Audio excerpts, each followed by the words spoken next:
Здравейте, приятели, аз съм Марк 98 и, както споменах в предишния 6 епизод, този е 7, ще потренирам в фитнес салона. Така, има този фитнес уред, този и този може да използваме. Аз първо ще потренираме гиричките. Първо 20. Те са лесни. Натискате контрол, после спейс, той се дига контрол, спейс ги редувате и правите. Или може едно време да ги натискате и правите, както му се казва, дигате гирички. Ще направим 10. Ще отидем на следващия уред. Така. Тук ми се повече да потренирам. Дигане на тежести. Кое е по-трудно?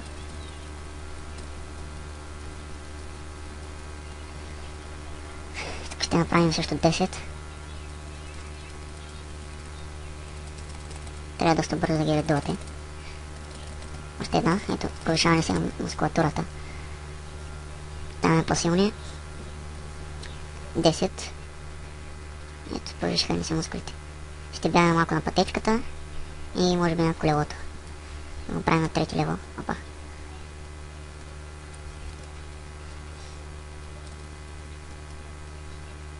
С U се увеличава лево, с N се намаля. Когато искате да бягате. Май само спейса натискаше. Само трети лево в момента. Трябва продължително да го натискате. Фат.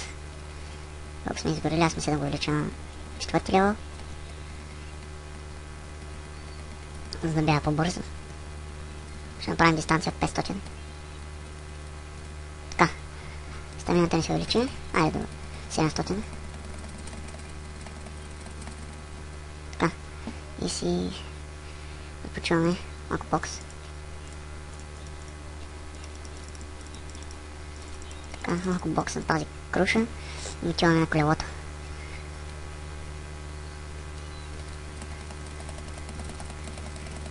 От се увеличава лево.